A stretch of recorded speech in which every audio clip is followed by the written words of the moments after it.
Hello guys, welcome to my YouTube channel. आज हम 7th class का पार्ट नंबर 8 इतिहास का 18वीं शताब्दी में नए राजनीतिक गठन के बारे में पढ़ेंगे। चलिए स्टार्ट करते हैं। ये आपको चित्र नंबर 1 और ये चित्र नंबर 2, ठीक है, ये दिखा रखे हैं। अगर हम इनको ध्यान से देखेंगे तो हमें पता चलेगा कि 18वीं शताब्दी के पूर्वार्ध के दौरान उपमहाद्वीप में कुछ विशेष रूप से उल्लेखनीय घटनाएं घटी। गौर कीजिए कि कई स्वतंत्र राज्यों के उदय मुगल साम्राज्य की सीमाएं किस तरह से बदली। आप यह भी देखें कि 1765 तक एक अन्य शक्ति यानी ब्रिटिश सत्ता ने पूर्व भारत के बड़े बड़े हिस्सों को सफलतापूर्वक हड़प लिया था। ठीक है, ये मानचित्र हमें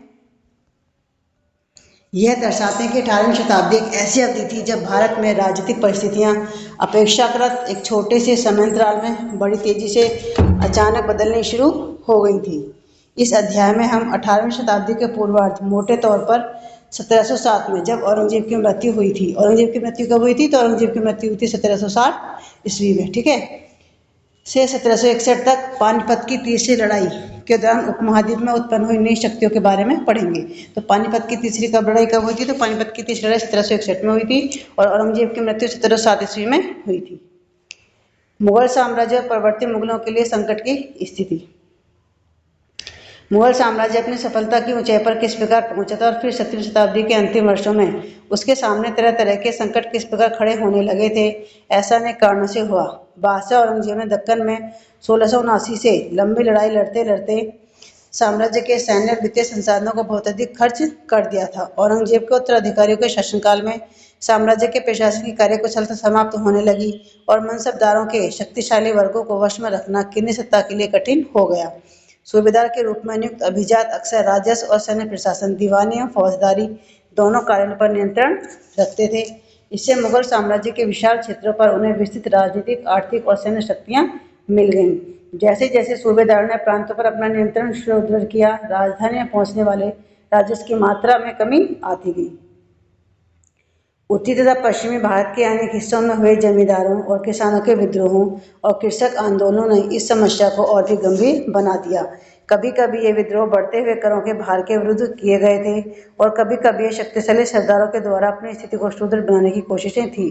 अतीत में भी विद्रोही समूहों ने मुगल सत्ता को चुनौती दी थी, परंतु अब ऐसे समूहों ने क्षेत्र के आर्थिक संसाधनों का प्रयोग अपनी स्थितियों को मजबूत करने के लिए किया।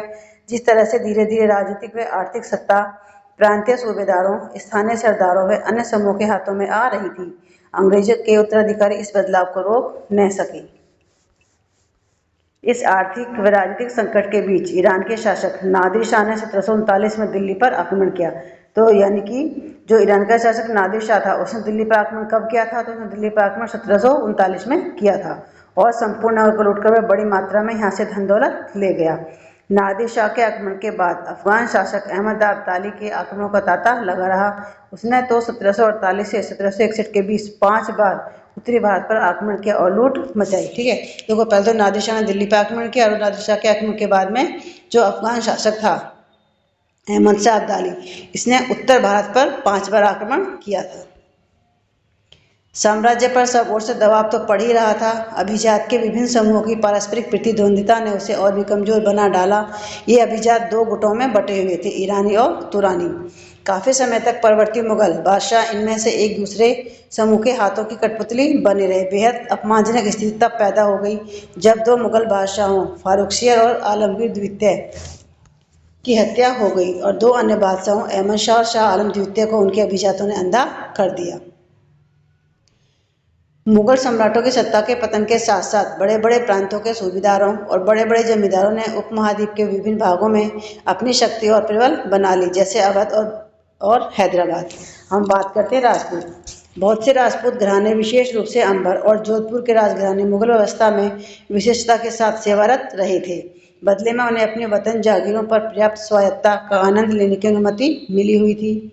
अब 18वीं शताब्दी में इन शासकों ने अपने आसपास के इलाकों पर अपने नियंत्रण का विस्तार करने के लिए प्रयास शुरू किए। जोधपुर के राजा अजीत सिंह ने मुगल दरबार की गुटिया राजनीति में अपने पैर फंसा लिए। इन प्रभावशाली राजपूत घरानों ने गुजरात और मालवा के लाभदायक सूबों की सूबेदारी का दावा किया। जोधपुर के राजा अजीत सिंह को गुजरात की सूबेदारी और अंबर के सवाई राजा जयसिंह को मालवा की सूबेदारी मिल गई। ठीक है, जो जोधपुर का जो राजा था अजीत सिंह, उसको कहाँ की सूबेदारी मिली थी? उसको गुजरात की मिली थी। ठीक है, और जो अंबर का जो राजा था सवाई जयसिंह, उसको मालवा की सूबेदारी मिल गई थी। बादशाह जहांदार शाह ने 1713 में इन राजाओं के इन पदों का नवीकरण कर दिया। उन्होंने अपने वतनों के पास पड़ोस के शाही इलाकों के कुछ हिस्सों पर काफी कब्जा करने की कोशिश भी की। जोधपुर राजघराने नागौर को जीत लिया और अपने राज्य में मिला लिया। ठीक है, जो जोधपुर था, जोधपुर ने नागौर को जीता और उसे क्या किया? अपने राज्य में मिला लिया। ठीक है, दूसरी ओर अंबर ने भी बूंदी के बड़े बड़े हिस्सों पर अपना कब्जा कर लिया। सवाई राजा जयसिंह ने जयपुर में अपनी राजधानी स्थापित की और उसे 1722 में आगरा की सूबेदारी मिल गई। ठीक है, 1740 के दशक से राजस्थान में मराठों के अभियानों ने इन रजवाड़ों पर भारी दबाव डालना शुरू कर दिया, जिससे उनका अपना विस्तार आगे होने से रुक गया। हम बात करते हैं आज़ादी हिस्सा सिख। 17वीं शताब्दी के दौरान सिख एक राजनीतिक समुदाय के रूप में गठित हो गए। इससे पंजाब के क्षेत्रीय राज्य निर्माण को बढ़ावा मिला। गुरु गोविंद सिंह ने 1699 में खालसा पंथ की स्थापना से पूर्व के पश्चात राजपूत व मुगल शासकों के खिलाफ कई लड़ाई लड़ी। क्वेश्चन ये बनता है कि खालसा पंथ की स्थापना कब और किसने की थी? तो खालसा पंथ की स्थापना 1699 में गुरु गोविंद सिंह ने की थी। ठीक है, 1708 में गुरु गोविंद सिंह की मृत्यु के बाद बंदा बहादुर के नेतृत्व में खालसा ने मुगल सत्ता के खिलाफ विद्रोह किए। उन्होंने बाबा गुरु नानक और गुरु गोविंद सिंह के नामों वाले सिक्के ढककर अपने शासन को सार्वभौम बनाया। ठीक है, सतलुज और यमुना नदियों के बीच के क्षेत्र में उन्होंने अपने प्रशासन की स्थापना की। 1715 में बंदा बहादुर को बंदी बना लिया गया और उसे 1716 में मार दिया गया। 18वीं शताब्दी में कई योग्य नेताओं के नेतृत्व में सिखों ने अपने आपको पहले जत्थों में और बाद में मिसलों में संगठित किया। इस जत्थों और मिसलों की संयुक्त सेना दल खालसा कहलाती थी। आज आपने देखा होगा दल खालसा के नाम से एक पार्टी संगठन भी है। ठीक है, उन दिनों दल खालसा बैसाखी और दिवाली के पर्वों पर अमृतसर में मिलता था। इन बैठकों में वे सामूहिक निर्णय लिए जाते थे, जिन्हें गुरुमत्ता गुरु के प्रस्ताव कहा जाता था। सिखों ने राखी व्यवस्था स्थापित की, जिसके अंतर्गत किसानों ने उनकी उपज का 20% कर के रूप में लेकर बदले में संरक्षण प्रदान किया। देखिए राखी व्यवस्था क्या थी? राखी व्यवस्था ये थी कि इसमें उन्हें टैक्स के, उनके जो किसान होते थे, किसानों को अपनी जो उपज थी उसका 20% टैक्स के रूप में उनको देना पड़ता था और उनको बाद में क्या संरक्षण प्रदान किया जाता था। गुरु गोविंद सिंह ने खालसा को प्रेरित किया था। शासन उनके भाग्य में है, राज करेगा खालसा। अपने सुनियोजित संगठन के कारण खालसा पहले मुगल सूबेदार के खिलाफ और फिर अहमद शाह अब्दाली के खिलाफ सफल विरोध प्रकट कर सका। अहमद शाह अब्दाली ने मुगलों से पंजाब का समृद्ध प्रांत और सरहिंद की सरकार को अपने कब्जे में कर लिया था। खालसा ने 1765 में अपना सिक्का गढ़कर सार्वभौम शासन की घोषणा की। यह महत्वपूर्ण है कि सिक्कों पर उत्कीर्ण शब्द वही थे जो बंदा बहादुर के समय में खालसा के आदेशों में पाए जाते थे। 18वीं शताब्दी के अंतिम भाग में सिख इलाके सिंधु से यमुना तक फैले हुए थे। यद्यपि ये विभिन्न शासकों में बटे हुए थे। इनमें से एक शासक महाराज रणजीत सिंह ने विभिन्न सिख समूहों में फिर से एकता कायम करके 1799 में लाहौर को अपनी राजधानी बनाया। ठीक है, तो लाहौर को राजधानी 1799 में किसने बनाया था? महाराज रणजीत सिंह ने। अब बात करते हैं मराठों की। मराठा राज्य एक अन्य शक्तिशाली क्षेत्रीय राज्य था जो मुगल शासन का लगातार विरोध करके उत्पन्न हुआ था। छत्रपति शिवाजी महाराज ने शक्तिशाली योद्धा परिवारों देशमुखों की सहायता से एक स्थायी राज्य की स्थापना की। अत्यंत गतिशील कृषक पशुचारक मराठों की सेना के प्रमुख आधार बन गए। शिवाजी ने प्रायद्वीप में मुगलों को चुनौती देने के लिए इस सैन्य बल का प्रयोग किया। शिवाजी की मृत्यु के पश्चात मराठा राज्य में प्रभावी शक्ति के एक परिवार के हाथ में रही, जो शिवाजी के उत्तराधिकारियों के शासनकाल में पेशवा प्रधानमंत्री के रूप में अपनी सेवाएं देते रहे। पुणे महाराष्ट्र मराठा राज्य की राजधानी बन गया। ठीक है, जो पुणे था किसकी राजधानी था? वो मराठा राज्य की राजधानी बन गया था। पेशवाओं की देखरेख में मराठों ने एक अत्यंत सफल सैन्य संगठन का विकास कर लिया।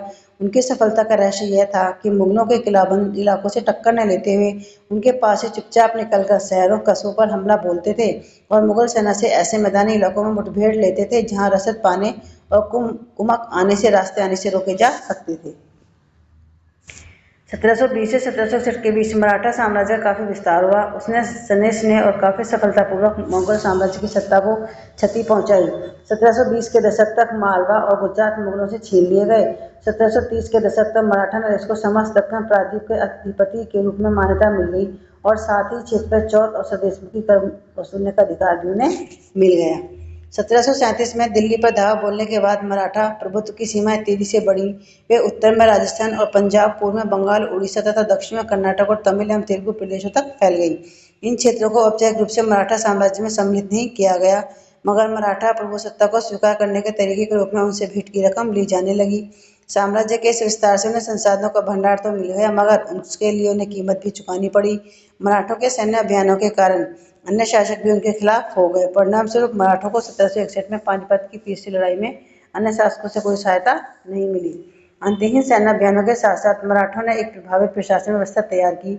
जब किसी इलाके पर एक बार विजय अभियान पूरा हो जाता था और मराठों का शासन सुरक्षित हो जाता था, तो वहाँ स्थानीय परिस्थितियों को ध्यान में रखते हुए धीरे धीरे भू राजस्व की मांग की गई, कृषि को प्रोत्साहित किया गया और व्यापार को पुनर्जीवित किया गया। इससे सिंधिया, गायकवाड़ और भोसले जैसे सराज मराठा सरदारों को शक्तिशाली सेना खड़ी करने के लिए संसाधन मिल सके।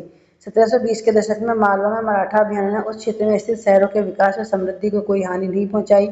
उज्जैन सिंधिया के संरक्षण में और इंदौर होलकर के आश्रय में फलता फूलता रहा। ये शहर हर तरह से बड़े और समृद्धिशाली थे और वे महत्वपूर्ण वाणिज्यिक और सांस्कृतिक केंद्रों के रूप में कार्य कर रहे थे। मराठा द्वारा नियंत्रित इलाकों में व्यापार के नए मार्ग खुले। चंदेरी के क्षेत्र में उत्पादित रेशमी वस्त्रों को मराठों की राजधानी पुणे में नया बाजार मिला। बुरहानपुर पहले आगरा और सूरत के बीच की दूरी पर ही अपने व्यापार में संलग्न था, लेकिन अब उसके अपने वाणिज्यिक भीतरी क्षेत्र को बढ़ाकर दक्षिण में पुणे, नागपुर को तथा पूर्व में लखनऊ तथा इलाहाबाद को शामिल कर लिया था। अब हम बात करते हैं जाट। अन्य जाटों की तरह जाटों ने भी 17वीं और 18वीं शताब्दियों में अपनी सत्ता सुदृढ़ की। अपने नेता चूड़ामल के नेतृत्व में उन्होंने दिल्ली के पश्चिम में स्थित क्षेत्र पर अपना नियंत्रण कर लिया। ठीक है, तो जाटों का जो महत्वपूर्ण नेता था उसका नाम क्या था? नेता चूड़ामल। ठीक है, 1680 के दशक तक आते आते उनका प्रभुत्व दिल्ली और आगरा के दो शहरों के बीच के क्षेत्र पर शुरू हो गया। वस्तुतः कुछ अरसे के लिए वे आगरा शहर के अभिरक्षक ही बन गए। जाट समृद्ध कृषक थे और उनके प्रभुत्व क्षेत्र में पानीपत तथा बल्लभगढ़ जैसे शहर महत्वपूर्ण व्यापारिक केंद्र बन गए। सूरजमल के राज में भरतपुर शक्तिशाली राज्य के रूप में उभरा। 1739 में जब नादिर शाह ने दिल्ली पर हमला बोलकर उसे लूटा, तो दिल्ली के कई प्रतिष्ठित व्यक्तियों ने भरतपुर में शरण ली। नादिर शाह के पुत्र जवाहिर शाह के पास 30,000 सैनिक थे। उसने 20,000 सैनिक मराठाओं से लिए, 15,000 सैनिक सिखों से लिए और इन सबके बलबूते पर वह मुगलों से लड़ा। जहां भरतपुर का किला काफ़ी हद तक पारंपरिक शैली में बनाया गया, वहीं दीन में जाटों ने अंबर और आगरा की शैलियों का समन्वय करते हुए एक विशाल बाग महल बनवाया। शाही वास्तुकला से जिन रूपों को पहली बार शाहजहां के युग में जोड़ा गया था, दी की इमारतें उन्हीं रूपों के नमूनों पर बनाई गई थी। ठीक है, चलिए ये वाला चैप्टर आज हमारा यहीं पे ख़त्म होता है।